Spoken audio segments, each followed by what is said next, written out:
are you holding yourself back? Are you sabotaging your own success as an athlete? Now, there are three main reasons why you may be sabotaging your own success.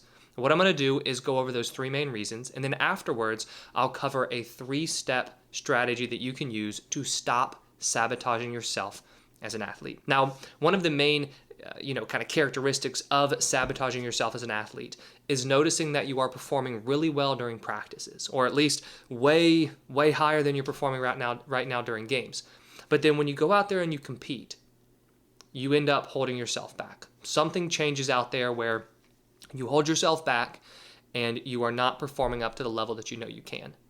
And a lot of times this can even happen, like I'm going to talk about here in a second, after you've had some success already. The first driving factor for self-sabotage is sports performance anxiety.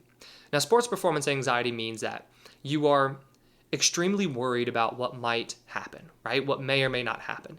You may be anxious because you don't want to make mistakes. You may be anxious because you don't want to get benched. You may be anxious because you don't want to feel embarrassed after you make mistakes. There are so many reasons why you might be anxious, but the key characteristic of any sort of sports performance anxiety is that you're worried too much about what might happen in the future, and those thoughts about the future are leading to you playing tense and anxious in the present moment. But why does this tension and why does this anxiety and worry cause you to sabotage yourself? Well, it stems from one word: avoidance. Now, back when I was playing baseball in college, I was extremely anxious early on. I started working on things that got better, but early on I was extremely anxious. And I can remember one game in particular where I was playing third base and I had made an error in the game. And my mind just started to get so stressed and so anxious that all I could think about was they should put the other third baseman in. That's how anxious I was out there. Now, when you have those types of thoughts, what will happen to your performance? Are you as focused? Was I as focused as I needed to be to make the next play? Absolutely not. Now, I can't really remember, what happened for the rest of the game, but I would go on to guess that I didn't have a very good game after that. But that right there shows us this idea of avoidance. Avoidance means that when you notice that these feelings and you feel the feelings of anxiety and they're so intense, our minds want to avoid the situation because that's a safe option, right? If you're feeling anxious and you can avoid the situation, that would make sense. Avoid whatever you're anxious about so you don't have to experience that worry, and almost more powerfully, you don't have to experience whatever it is you're anxious about in the first place. But when you're out there in a game and you're anxious about making a mistake, the only way to avoid that mistake is getting yourself benched or not playing. And so a lot of times subconsciously we can see this avoidance creep in and actually create poor performances. Now, another reason or another driving force for this self-sabotage is the fear of failure. Now, the fear of failure and sports performance anxiety, they really go hand in hand, because when you are worried about what might happen at the end of the play, at the end of the game, you begin to fear whatever it is that you don't want to have happen. And now the reason that this fear of failure drives self-sabotage is when you're worried about what you don't want to have happen, and so you're afraid of making mistakes during the game, that fear will lead you to try and control the outcome, right? So both fear and anxiety are driven by those outcome thoughts, those worries and those thoughts about the future. And when you are afraid, you think, okay, how can I avoid whatever it is that I'm afraid of? How can I make sure that I don't make those mistakes? I don't embarrass myself. The reason that this sabotages you is when you're thinking about that and you're trying to control the outcome in the future, you're not focused on the present moment, right? You're not focused on what's happening right now. So you're sabotaging yourself because, yeah, you're afraid of making mistakes, but because you're afraid of making mistakes, you're not giving as much attention to what you're doing right now in the moment.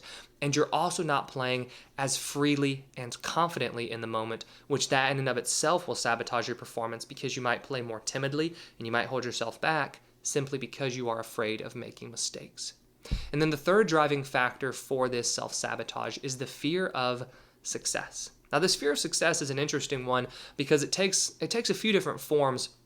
And honestly, one of the most common forms that I see it take in athletes is the fear of success driven by the success they've already had. And we could even say that this is the fear of success that leads to expectations or fears of expectations. So an example of this, a really great example, has to do with a golfer that I've worked with. And, she would have some early success in a round, but let's say she had a great front nine. For the back nine, she would start to become fearful. She was afraid of the success she'd had because she started thinking, can I keep this up? Can I continue this success that I've been having so far in this round? And so as she experienced that fear, and that fear grew, the fear of success that she already had, and the fear of, will I be able to keep this up? That led to tension. It led to her not playing as freely as she'd been playing and just trusting herself like she'd been trusting herself up to that point. And so that led to her having a worse back nine. We can also see this if you've had a really good streak recently, right? You have the fear of success because you think, all right, I've been playing really well recently. I've had a lot of good at bats. I've had a lot of good games. Something has to give. I have to have a bad game. And so then you start to sabotage yourself simply due to the fear that I don't know if I can keep this up. I don't know if I can keep playing. But now another way that this fear of success can creep in is if you're an athlete and you're dealing with, any sort of social anxiety, right? And I've seen this one a lot in athletes, and I've also experienced it personally, where you might sabotage yourself because you are stressed and anxious about whatever would happen if you succeed. And a very, very simple example of this is if you're nervous about having to give a post-game interview or something because you're feeling anxious of having to talk to other people. You might experience sabotaging yourself during the game, right? And once again, when we're talking about this sabotage, it's not that you're consciously trying to sabotage yourself and thinking, I have to play terribly, I have to ruin my performance. This is happening beneath the surface, right? But these are the driving factors. So with this social anxiety, if you're stressed about having to talk to people, give an interview, receive an award, right? Those kinds of thoughts, when they're in your mind, they can cause you to sabotage yourself because that anxiety that you think you might experience or the anxiety you have about what you might have to do is so strong. So when we look at those three factors and those three areas that drive your self-sabotage, we need to ask ourselves, number one, why are they there? Number two, how do you improve them? So that brings us to this strategy for the self-sabotage. Now, I work with a lot of athletes in one-on-one coaching who are sabotaging themselves due to fear, due to anxiety. So if you are interested in learning more about one-on-one coaching, you can go ahead and click the link that I have in the description below. And in addition to that, I have a couple course options that you can look into if you'd like. One is for youth athletes specifically, and then the other is for older athletes. Both of those are linked in the description below as well. Now, when we look at this strategy, the first thing that you need to do is identify what is your self-sabotaging behavior. Right? Not necessarily the factor, but what's your behavior? Are you underperforming in games? Are you playing timidly? Are you holding yourself back? Are you showing up late, right? Do you start to show up late to practice to get coach mad at you so you end up getting benched or anything for the next game? Is your self-sabotaging behavior thinking, right? Thinking very similar to the way that I described earlier where I was at third base thinking and thinking and thinking about how somebody else should be taking my position. And so that thinking led to stress and worry.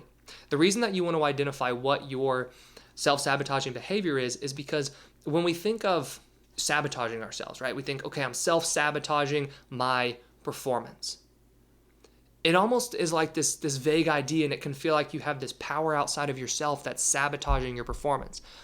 But in order for this strategy to work and in order for you to take control of this self-sabotage, you have to realize that you have control over it. And I don't mean that in a harsh way, but it's accepting responsibility of I am sabotaging myself for whatever reason, right? For whatever one of these challenges I'm experiencing, I am sabotaging myself right now.